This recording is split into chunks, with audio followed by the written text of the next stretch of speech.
O trabalho dos pais é um trabalho muito difícil, porque ele é um trabalho de cobrar, mas não cobrar demais, e dar a liberdade, mas às vezes não dar a liberdade demais, equilibrar a liberdade com responsabilidade.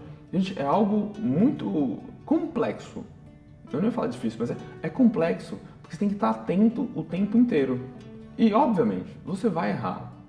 Você é um ser humano, você está aprendendo, é a primeira vez que você é pai ou que você é mãe. Quer uma dica? Quando você achar que você errou como mãe, chama o seu filho e fala: mãe, filho, desculpa, a mamãe errou, mas é a primeira vez que a mamãe está sendo mãe. E se for o seu segundo filho, terceiro, é a primeira vez que você está sendo mãe de uma pessoa com essas características. Lembra que todo mundo é diferente? Fala isso pro seu filho, porque isso vai ajudar muito na sua relação. Você não tem que saber tudo, você não tem que estar certo o tempo inteiro. Eu já ouvi alunos e pessoas falando que se eles não acertarem, eles não são bons o suficientes, eles não merecem as coisas só porque eles não acertaram. Eu não conheço ninguém que eu considero bem-sucedido, independente do que sucesso é pra você, que não errou ou não teve que se apoiar em muitas pessoas para chegar onde chegou. Isso aqui só está acontecendo porque tem o Denis e o Pedro aqui atrás que estão ajudando essa transmissão ao vivo a acontecer. E porque eu aprendi a fazer isso com um monte de outras pessoas que colocaram vídeos no YouTube. E eu errei, estou errando aqui um monte de vezes. E é difícil, eu sofro também. Esse processo de aprendizado é um processo que eu estou passando também. Eu não estou falando isso aqui para vocês porque eu já sei tudo. Não, tô falando isso pra vocês porque eu quero construir isso junto com vocês, mães, pais, professores, alunos, para que todo mundo cresça e compartilhar um pouco do que a gente aprendeu, o que funciona. Tem uma parte que chega que é a parte quase que de provação. Às vezes a mãe percebe o que está fazendo, percebe que está projetando muitas coisas no filho, ela fala: ok, vou mudar. E aí ela começa a tentar ouvir. Só que as coisas demoram às vezes para acontecer. Muitas vezes elas demoram bastante. E a sua expectativa sobre essa mudança gerar um resultado é tão grande que às vezes você se frustra. E quando que isso pode acontecer? Você tem que primeiro perceber que essa mudança tem que ser interior sua para depois ela ser externalizada no mundo. Então às vezes a gente só muda uma atitude, só que a gente ainda está fazendo porque alguém falou e a gente não aceitou isso como uma verdade. Então, às vezes as mães não percebem que a mudança tem que ser interior primeiro. E eu li uma frase que eu vou até ler para vocês, o Denis separou aqui para mim, que eu achei muito boa, que é: quando morre o filho idealizado, surge a dor, a angústia, o desespero, o medo, a tristeza, o luto. O filho está lá, é outro, completamente diferente do que foi desejado, mas está lá. E o casal, muitas vezes somente a mãe, não tem autorização para chorar e ficar de luto pelo filho que morreu.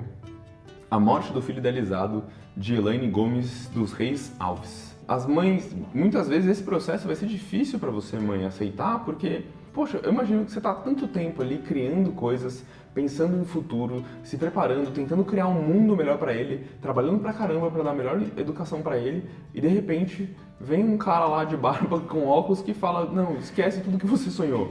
É um processo sofrido e dói, e essa dor é real, porque simplesmente porque não é o que você sonhou. Então, eu entendo se isso acontecer com você. E você provavelmente vai passar por essa fase se você tem uma projeção que é muito diferente do que seu filho queria. Mas pra você ter uma ideia, a minha mãe, ela me teve quando eu era bebê, ela falou que eu dormia feito um anjo. Que eu dormia muito bem e que eu não dava trabalho como bebê. E muitas mães reclamam de trabalho com um bebê novo. Você é mãe, você deve saber. E aí ela falou: nossa, o pessoal fala tanto, mas esse menino é tão tranquilo, vou ter outro filho. E aí chegou minha irmã. E a minha irmã, cara, ela chorava um monte, ela reclamava um monte, ela era, como bebê, ela deu muito trabalho. Depois a gente cresceu. Eu fiquei uma criança meio rebelde e a minha irmã começou a ser a melhor aluna da escola. Então, são fases que cada um passou que eu duvido que a minha mãe idealizou que fosse desse jeito. Depois que você passa por esse período de provação, mãe, ok, passar por talvez esse luto, enfrentar isso e aceitar que ok, seu filho não vai ser como você desejava, ou ele não vai fazer a faculdade que você queria. Por exemplo, eu já vi muitos casos de pessoas que passam em ótimas faculdades e o pai queria que ele fizesse outra, que é tão boa quanto. mas ele tinha um sonho de um filho médico, por exemplo, e o filho resolveu fazer engenharia. Mesmo que fosse moda, gente, mesmo que fosse dança, teatro, cinema. Hoje em dia, se tem uma faculdade é porque existe uma profissão e é possível sim ganhar dinheiro, ter uma vida, criar uma família. Não sei o que você acredita como sucesso, mas é possível sim, com hoje qualquer faculdade ali, ganhar dinheiro, ter uma vida, construir uma casa. Não depende do que é sucesso para você. Tem que ser importante o que é sucesso para ele. Tem muito pai de aluno que quer dar um carro de presente se o filho passar na faculdade. A maioria dos meus alunos não quer nem pensar em ter carro, acha muito chato. Então, percebe como às vezes a gente sonha, a gente projeta, e eu tenho certeza que eu vou precisar de ajuda quando eu tiver filho para entender quais são as minhas projeções sobre ele, porque vou ter, porque a gente tem, porque eu sou ser humano. Né? Então, se você quiser ajuda para pensar sobre as projeções que você tem no seu filho, eu posso te ajudar, eu posso te ouvir aqui, vai ser um prazer. Meu propósito verdadeiro é ajudar as mães, os pais, os professores das escolas a melhorarem o desempenho e conseguirem atingir os objetivos e viver isso tudo de uma forma mais leve. E qual que é a recompensa disso tudo? A recompensa é que você vai poder deixar o seu filho ser quem ele verdadeiramente é. Eu vou contar um caso para você agora. Tinha uma mãe que estava muito preocupada que o filho queria ser músico.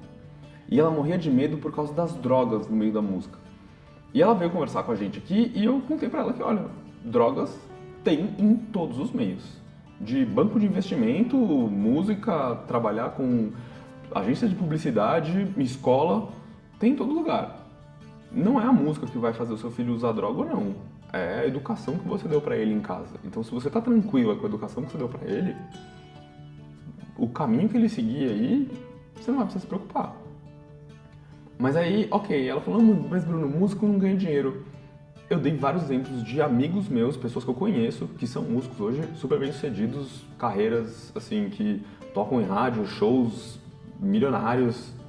Então aí, foi difícil? Foi difícil. Não tô falando que é fácil, não é típico, mas é possível. E ela ficava segurando ali, não querendo que o filho tocasse. E o menino, ele era um baita de um artista, era visível que ele era um artista. E aí o que aconteceu? Depois dessa conversa a gente falou, deixa ele tentar esse caminho. Esquece essa projeção que você teve. Ela teve, enfim, a gente chamou a Carol também, que é psicóloga, que trabalha aqui com a gente. E a Carol conversou com ela e ela falou, tá bom, eu vou dar um voto de confiança, vou deixar meu filho ir e vou deixar ele seguir a carreira da música. Ele e os amigos se inscreveram num campeonato, ganharam um campeonato, gravaram uma música, começaram a fazer show, acho que deu uns 3 meses, o menino chegou pra mãe e falou, mãe, eu acho que eu não quero mais trabalhar com música. Ah, filho, por quê? Ah, porque ele tinha uma rotina de ensaios muito forte e ele falou, eu tô perdendo a vontade de tocar, tipo, antes tocar era muito gostoso e agora eu tô meio sem vontade de tocar. E não é isso que eu quero gostar de tocar. Tô pensando em estudar publicidade. A mãe falou, tá bom. E aí, a moral da história é, assim como você projeta no seu filho ideal e bloqueia algumas coisas que ele poderia ser, ele projeta o mundo ideal dele e sonha com o mundo ideal dele. Nesse caso era com a música, como se a música fosse ser algo que ele ia fazer, algo que ele sempre ama e que ia ser muito legal, mas ele esqueceu de todas as obrigações que ele tinha. E quando você deixa o seu filho ir para esses mundos projetados por ele, ele vai lá, conhece a realidade e aí ele pode tomar as decisões dele se é isso mesmo que ele quer seguir ou não. Assim como você, quando conseguir parar de sonhar com o filho ideal e conhecer o seu filho como ele realmente é, vai poder ver e tá ali para dar o suporte que ele precisa para as decisões que ele tomar. Porque acho que esse é um dos lugares mais importantes da mãe e do pai, é a segurança, é estar ali para dar o suporte que o filho precisa, para onde quer que ele queira ir, né? Desde que, enfim, se você deu a educação certa, ele vai ser uma boa pessoa, mas se você ficar bloqueando ele, dele não experimentar as coisas dele, ele vai querer parar e vai querer te enfrentar para mostrar que você está errado, e vocês vão ficar nessa briga e ninguém vai ser feliz nisso aí. A diferença que isso vai dar no comportamento dele, eu te garanto, que vai ser muito perceptível. Pode demorar um pouquinho, mas se você mudar, ele vai mudar também. A resposta dele vai ter que mudar.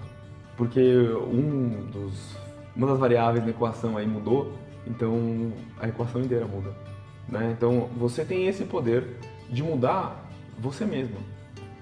Você não consegue mudar seu filho, você só consegue mudar você mesmo. Então, muda você mesmo para conseguir dar a possibilidade dele ser a melhor versão dele mesmo. É isso. Um beijo e até a próxima.